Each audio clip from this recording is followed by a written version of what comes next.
좌우에 계신 성도들과 성도의 교제를 나눕니다. 하나님은 당신을 사랑하십니다. 당신은 복의 근원이 될 것입니다.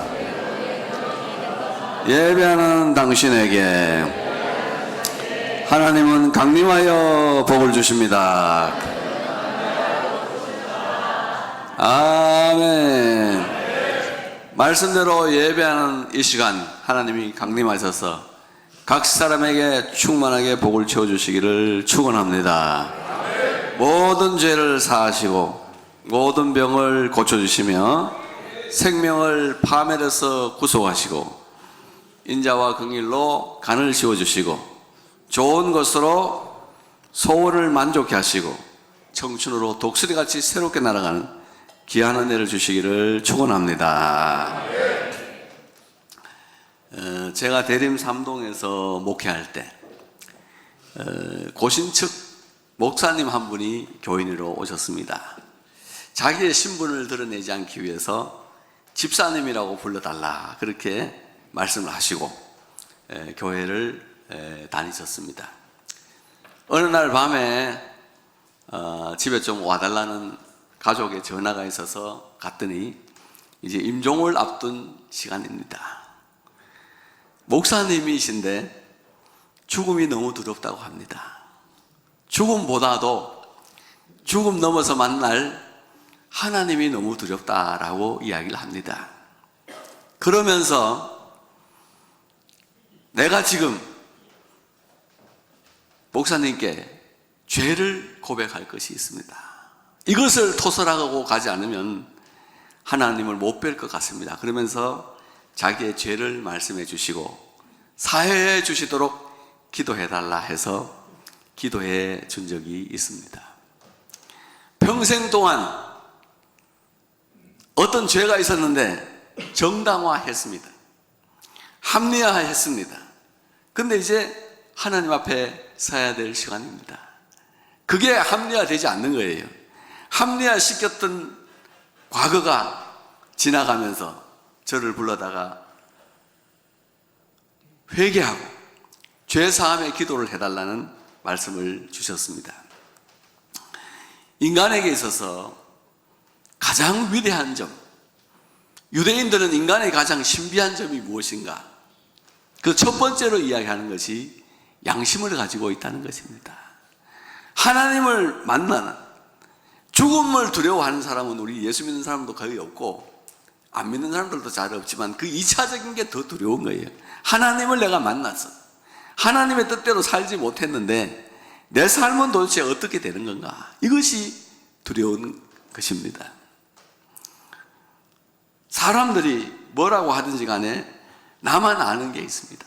여러분, 질병을 저도 걸려봤지만 질병보다도 더 사람을 괴롭히는 게 뭡니까? 죄입니다. 죄가 생각이 자꾸 나요. 어떤 죄가 질병이 나잖아요. 그럼 아이고 이거 아무래도 그 죄 같은데 그는 죄가 인간을 자꾸 괴롭힙니다. 불효자가 있어서 아버지가 걱정을 합니다. 근심을 합니다. 저 아이 말 안 들어서 어떡하나 싶지만 깊이 내면 속에 들어가 보면 자기가 자기 아버지 죽을 때까지 좋은 모습 보여주지 못했거든요. 자기 아버지는 자기가 엉망된 모습을 보고 있다가 돌아가셨어요. 그런데 내 아들마저 하나님의 심판을 받아가지고 내가 죽을 때까지 내 모습이면, 과거의 내 모습이면 어떻게 하냐 하는 것이 인간의 문제로 남습니다. 정당화할 수 있는 게 아니에요. 합리화할 수 있는 게 아니지 않습니까? 내가 맞다 그래도 인간은 살아있습니다. 양심이라는 게 살아있잖아요. 여러분, 죄와 벌이라는 책 읽어보셨죠? 거기 라스콜리 니코프라는 청년이 나옵니다. 잘못된 사상에 오염됐어요. 수법엔 나폴레옹 영웅 같은 사람들은 세상의 악인을 죽일 수 있는 권리를 받았다라고 생각을 합니다. 그런 책을 읽으면서 나도 이 세상의 악을 응징할 권리를 받았다고 생각을 하고 그 동네 사람들을 괴롭히고 가난하게 만드는 고리대금업자를 죽입니다. 고리대금업자를 죽였어요. 정당하죠. 이 사람이 사라짐으로써 사회 악이 제거되었다고 생각했는데 그때부터 양심의 가책이 일어납니다. 사람을 죽였다는 것 때문에 괴로워서 견딜 수가 없는 겁니다. 그게 인간의 신비예요. 아무리 정당을 하려고 해도 내 양심이 인정해 주지 않아요. 아무리 합리화시키려고 해도 내 양심이 그렇게 지원해 주질 않아요. 그래서 사도 바울이 우리한테 믿음과 선한 양심을 가져라. 선한 양심을 가져라. 화인 맞은 양심, 양심의 경고를 결코 무시해서는 안 된다는 것을 알려주고 있습니다.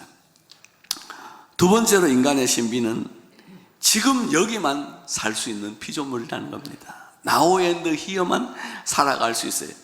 사실 여러분, 저와 여러분들은 과거에 대한 후회가 많습니다.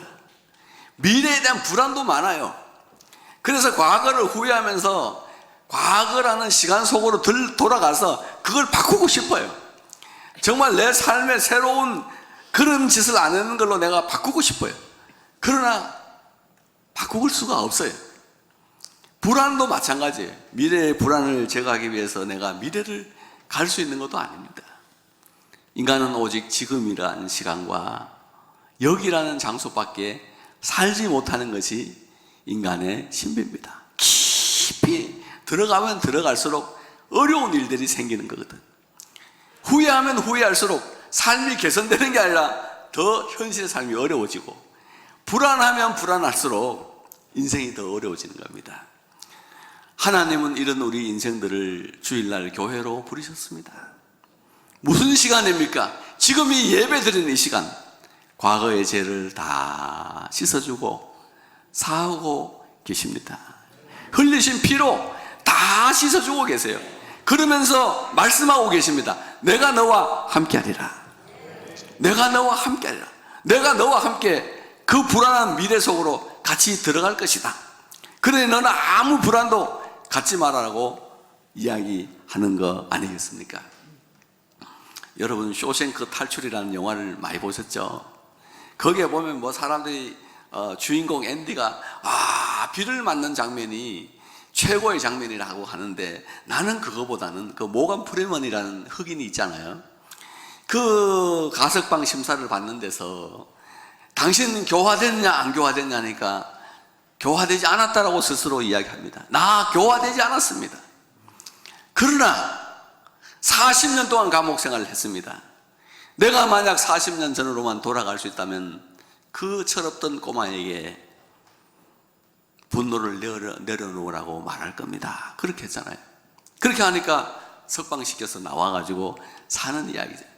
과거에 40년 전에 철없이 살인을 저지른 그 꼬마를 붙잡고 내가 이야기하고 싶단 말이에요. 이거 철없는 짓 그만하라고. 그런데 그거 할 수가 없는 거예요. 그 이야기 하는 순간에 가석방이 떨어지는 걸 여러분 보셨잖아요. 사도 바울의 말 중에 가장 참 나는 귀하게 생각하는 말씀이 있습니다. 바울의 인생관을 말하는 말이죠. 뒤의 것을 잊어버리고 앞에 있는 것을 잡으려고 표대를 향하여 그리스도 예수 안에서 하나님이 위에서 부르신 부름의 상을 향하여 달려가노라. 뒤를 다 잊어버리는 거예요. 그 앞에 것을 잡으려고 그냥 가는 것도 아니에요. 표대를 딱 정해놓고 달려가요. 바울의 표대는 뭐냐? 로마의 복음화예요. 이 거대한 나라 로마를 내가 복음화 시키겠다는 그 마음으로 그 큰 로마 제국을 도보로 3번이나 돌았습니다. 150cm 바울의 외모를 기억하고 있는 책에 보면은 바울은 오척 단신이었다 그래요. 150cm밖에 안 되는데 그 열심으로 세상을 복음화 시킬 수 있었던 겁니다. 여러분, 이 시간 자꾸 잊으려고 노력을 하세요. 뒤의 것을 잊어버리고 삶의 목표를 새롭게 정하고 위에서 부르신 부름의 상을 향하여 달려갈 수 있기를 축복합니다. 인간의 신비 세 번째가 보이지 않는 마음이 보이는 몸을 움직인다는 게 너무 신기하다는 겁니다. 마음은 보이지가 않아요. 근데 이 순간에 내가 뭘 해야 되겠다는 의욕이 딱 생기잖아요. 눈이 반짝반짝거립니다. 근육에 힘이 들어.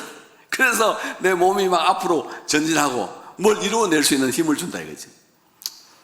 근데 하고 싶지 않은 마음이 딱 들어가면 근육에 힘이 빠져버려. 에이, 가기 싫어, 하기 싫어, 늘어지기 시작하는 거죠. 보이지 않는 그 마음이 몸의 세계를 주장하고 있고 삶의 세계를 주장하고 있다는 겁니다. 여러분, 지혜는 뭡니까?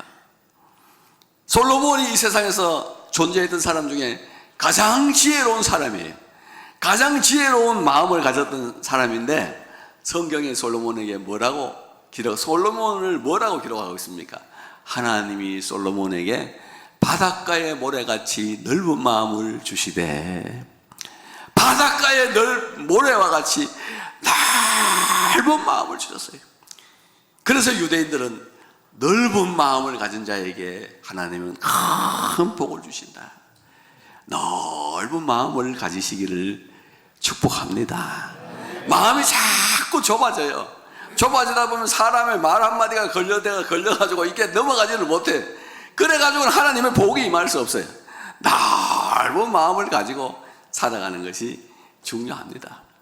여러분도 그렇지만 나도 목회하면서 온갖 소리 많이 듣고 살았어요. 목사에게는 설교 못한다는 것보다 더 큰 모욕이 어디 있어요. 그죠? 근데 내가 이 교회를 사서 이사를 오니까 이전에 이 교회를 다녔던 어떤 분이 그러더라고. 이전 목사님보다 설교 훨씬 못한다 그러더라고요. 근데 아무렇지도 않았어요. 왜? 대림동에서 하도 당해가지고 설교 시간마다 잔소리하는 사람이 있었거든. 그러니까 아이고 떠들어라, 네 멋대로 떠들어라. 네가 박사 설교 알아들을 줄이나 알아. 그러고 무시해버렸죠. 그리고 뭐 알긴 뭘 알아. 그러지. 네가 뭘 알아. 그러고 말았죠. 어떡할 겁니까? 때릴 겁니까? 욕할 겁니까? 아이고 듣기 싫으면 어쩔 수 없죠. 잘 들리는 교회로 가세요. 그러고 말한 적이 있습니다. 넓은 마음을 가지고 살, 바닷가의 모래같이 넓은 마음을 가지고 살 때 하나님이 말로 다 알 수 없는 은혜와 축복을 주시는 줄로 믿습니다. 오늘 이 본문 말씀은 보이지 않는 예수님께서 보이는 성도들을 축복해주는 장면을 기록하고 있는 아주 귀한 말씀입니다. 사도 요한이 예수님을 증거하다가 귀향을 갔어요. 반모섬이라는 곳에 귀향을 갔는데 그날 주일날 성령이 충만해지면서 환상과 계시를 본 게 바로 이 요한계시록이에요. 이 요한계시록에 보면 너무나도 기가 막힌 사건이 있는데, 요한이 환상을 통해서 봤는데 우리 주 예수 그리스도께서 하나님 보좌 우편에 왕으로 자정해 계신다. 여러분, 저 하늘은 빈 공간이 아니에요. 우리 주 예수님이 왕이십니다. 우리의 속죄주가 왕이세요. 우리를 위하여 십자가를 지신 예수님이 왕으로 계시는 곳이에요. 저곳에 하나님이 계시고 저 하나님 아들 예수 그리스도가 우리를 보고 있는 한 우리는 승리할 수 있습니다. 빈 공간이 아니에요. 저곳에 하나님의 아들 예수 그리스도가 있는 거예요. 보좌에 앉으신 이와 보좌 우편의 어린 양과 보좌 앞에 7명 성부, 성자, 성령 하나님이 계시는 걸 보고 찬송을 했어요. 그런데 그 영광스러운 보좌에 계시는 예수님이 또 어디에 계시느냐? 너무나도 초라해 보이는 지상의 교회를 운행하고 계시는 거예요. 에베소, 버가모, 서머나, 두아디라, 사데, 라오디게아, 빌라델피아, 이런 교회들 안에 부활하신 예수님께서 운행하하고 계시는 게 본 거예요. 여러분, 지금도 로마 가면은 콜로세움 남아있죠? 큰 경기장 남아있습니다. 여러분, 큰 학교들 남아있어요. 그 거대한 건물에 주님이 계신 게 아니고 인간들이, 초라한 사람들이 몇 명 모인 그 교회 안에 주님이 계시더라는 거예요. 오늘도 우리 주님은 이 교회 안을 운행하고 계시는 줄로 믿습니다. 마음을 만져서 위로해 주시기를 축원합니다. 안수하셔서 병의 뿌리를 뽑아내 주시기를 축원합니다. 염려, 근심, 불안, 공포에 뿌리가 뽑히기를 축복합니다. 내가 너를 사랑한다, 너는 내 아들이라는 말씀이 들려지기를 축복합니다. 공부 못하면 너는 내 아들 아니야, 이게 인간이잖아요. 너 공부 못하면 집 나가, 그게 아니에요. 공부 못해도 너는 내 아들이고, 세상에 뭘 하든지 간에 너는 내 아들이고 내 딸이니까 아무 걱정하지 마. 왜? 아들의 인생은 아버지가 책임지는 거예요. 자식의 인생은 부모가 책임지게 돼 있어요. 그러니까 염려하지 말아라 하는 겁니다. 오늘 이 보이지 않는 예수님께서 교회 사이를 운행하시면서 필라델피아 교회 교인들에게 말씀해 주고 있습니다. 예수님께서 과연 무엇을 하고 계시느냐? 첫 번째는 열린 문을 두었다고 했어요. 8절 말씀 보면은, 자 시작. 볼지어다 내가 내 앞에 열린 문을 두었을 때, 내 앞에 열린 문을 두었다. 줄 거 놓으시기를 바랍니다. 여러분, 하나님은 성도들의 인생에 문을 열고 계세요. 응답의 문 열어주실 줄로 믿습니다. 축복의 문 열어주시고, 치료의 문 열어주시고, 지혜의 문 열어주실 줄로 믿습니다. 온 세상에 사업이 너무 어려워, 인생이 너무 어려워, 인생의 문이 막 닫히질 것 같다. 걱정하지 마. 왜? 예수 그리스도께서 성도들의 문을 열어주고 계세요. 근데 예수님이 열면 어떤 일이 있느냐? 열면 닫을 자가 없고, 닫으면 열 자가 없습니다. 이게 예수님의 능력이에요. 우리는 열린 문으로 가면 됩니다. 이게 하나님의 축복이잖아요. 다윗의 열쇠를 가진 이가 가라사대, 그렇게 나와 있죠, 성경에. 다윗의 열쇠를 가지고 연다. 무슨 말일까요? 신약에 5개의 열쇠가, 5대 신약에 5가지 열쇠가 나와요. 천국 열쇠, 지식 열쇠, 다윗의 열쇠, 사망 열쇠, 무적행의 열쇠가 5개가 신약 성경에 나오는 열쇠예요. 다윗의 열쇠는 유대인들이 전통적으로 뭐라 그러느냐? 5개. 골리앗의 열쇠, 사울의 열쇠, 아비멜렉의 열쇠, 압살롬의 열쇠, 우리아의 열쇠, 이 5개를 다윗의 열쇠라 그래요. 다윗이 왕이 돼야 되는데 제일 처음으로 막은 사람이 누구예요? 골리앗이죠. 뚫고 나갔잖아요. 사울이 막았죠. 열쇠를 열어서 뚫고 나갔어요. 압살롬에 의해서 쫓겨났죠. 뚫고 나갔어요. 아비멜렉에 의해서 막혔죠. 또 뚫고 나갔어요. 우리아에 의해서 무너졌어요. 사람이 외부의 공격에 의해서만 무너지는 거 아니에요. 자기 죄 때문에도 무너져요. 자기 죄 때문에 무너진 자아를 일으키는 힘, 그게 우리아의 열쇠예요. 하나님 앞에 사함받고 일어났잖아. 그 열쇠를 가지시니까 우리의 삶을 열어주신다는 거예요. 우리 성도들의 이 삶이 열려지기를 바랍니다. 골리앗 같은 문제가 해결될 수 있기를 축복합니다. 원수 같은 사울, 압살롬, 아비멜렉 뚫고 나가게 하시는 능력 주실 줄로 믿습니다. 죄로 말미암아서 의기소침해서 무너져 있는 우리들을 다시 일으켜 주시는 그 능력이 임할 수 있기를 축복합니다. 열린 문을 두었다는 말은 환난이 없다는 말이 아니에요. 환난이 있지만 우리가 이긴다는 말이에요. 믿어도 환난이 있어요.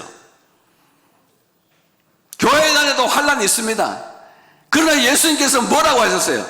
너희가 세상에서 환난을 당하나 담대하라. 내가 세상을 이겨노라.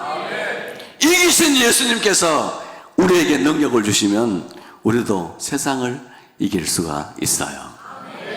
환난이 있지만 우리가 이길 줄로 믿습니다. 두 번째는 너를 지켜주리라고 했어요. 자, 말씀 읽어볼까요? 시작. 내가 나의 일내 말씀을 지켜주리라. 내가 또한 너를 지켜 시험의 때를 면하게 내가 또한 너를 지키리라는 말씀에 줄을 거세요. 부활하신 예수님 오늘 우리를 지키고 계신다. 어떻게 지켜요? 시험의 때를 면할 수 있도록 지켜주시고, 또 두 번째 뜻은 뭐죠? 시험의 때를 당하더라도 너끈히 붙어 싸워서 이길 수 있도록 지켜주신다는 말씀이에요. 이 헬라어가 키폼이거든. 견고하게 지켜주신다 그 말이에요. 우리가 시험을 당하지 않도록 첫째는 지켜주시고, 시험을 당하더라도 뚫고 나가도록 지켜주신다 하는 것이에요.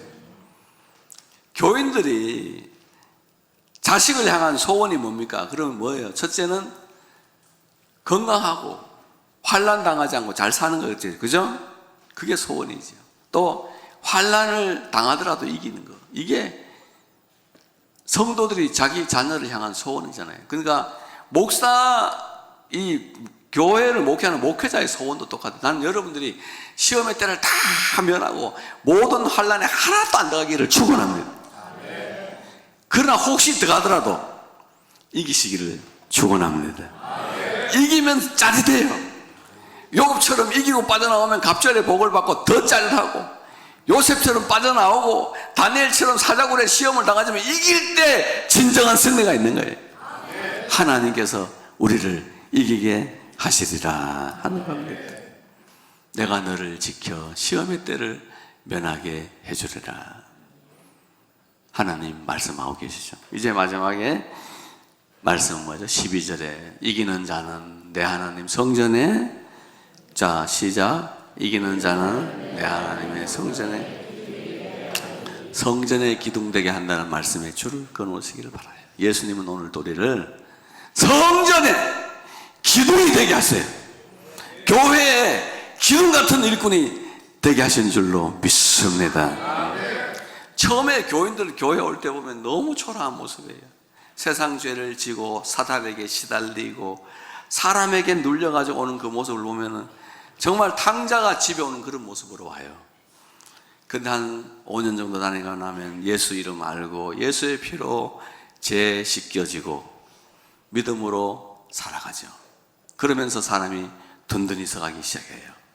한 5년, 7년쯤 다니게 되면요, 아, 정말 하나님이 멋있는 분이구나, 내 삶의 이유를 걸어야 될 분이구나 하는 걸 알고 하나님께 집중해서 나갈 수 있는 그런 기둥 같은 사람으로 변화돼요. 아, 놀라운 일이에요. 예. 어떤 사람은 교회 다니면서 바울처럼 3일 만에 변화돼가지고 영원히 기둥되는 사람도 있어요. 다메섹 도상에서 예수님 만나고 3일 만에 변화돼가지고 교회에 기둥된 사람도 있고요. 어떤 사람은 30년 예수 믿어도 풀과 같은 사람이 있어요. 여전히 기둥은커녕하고 자기 자신의 힘 하나도 걸 수 없는 그런 사람들이 있습니다.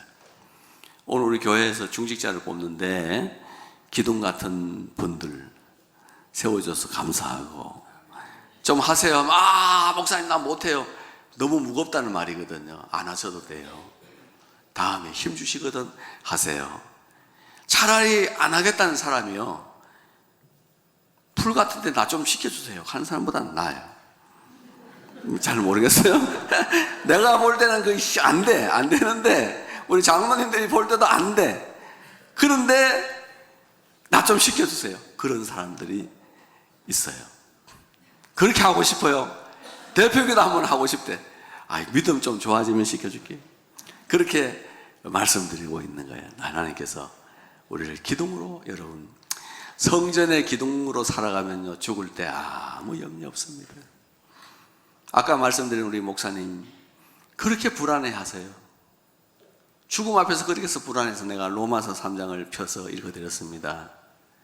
모든 사람이 죄를 범하였음에 하나님의 영광에 이르지 못하더니 그리스도 예수 안에 있는 속량으로 말미암아 하나님의 은혜로 값없이 의로운 자가 되었느니라.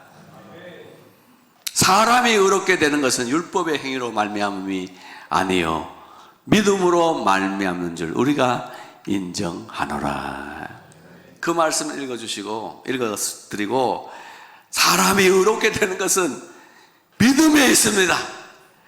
그 말씀을 했더니 시커멓던 얼굴이 환하게 변화됐어요. 천사가 오는 얼굴로 변화돼서 얼마 뒤에 천국을 가셨습니다. 여러분, 성전의 기둥으로 사는 것, 은혜 받으면서 살아가는 것, 마지막 순간에 여러분에게 참 자유를 줄 것이에요. 주의 일을 하고 사는 것, 말씀을 따라서 사는 것, 양심으로 아무리 정당화하려고 해도 되지 않는, 합리화시킬 수 없는 그 모든 죄책감을 뛰어넘게 하는 은혜의 수단이 될 겁니다. 이 험한 세상 속에서도 교회 안에서 일하시는 우리 예수님께서 우리 교인들 다 성전에 기둥되게 하시고 지켜주시고 열린 문을 주시기를 축복합니다. 기도 올리겠습니다.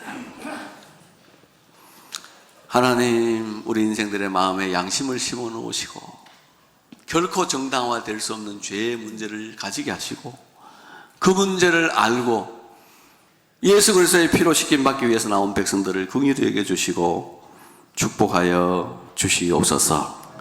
주의 자녀들이 지금 그리고 여기서 만 인생을 살아갈 수 있음을 깨닫고 과거에 대한 후회와 미래에 대한 불안을 버리고 믿음으로 살아갈 수 있도록 축복하여 주옵소서. 보이지 않는 마음이 몸과 인생을 지배하고 있음을 깨닫고 마음 관리를 잘해서 그곳에서 생명의 근원이 나오게 하시고 복음과 치유의 기회에 나올 수 있도록 축복 내려 주옵소서. 부활하신 예수님께서 우리가 모일 때마다 이 성도들에게 열린 문을 허락해 주시고 지켜주시며 성전에 기둥되게 하시는 축복을 내려 주옵소서. 열의 하나와 감사의 물을 드립니다. 말씀대로 드리오니 말씀대로 하늘문 열고 쌓을 것이 없도록 복 내려 주시기를 원하올 때 예수님의 이름으로 기도 올립니다. 아멘.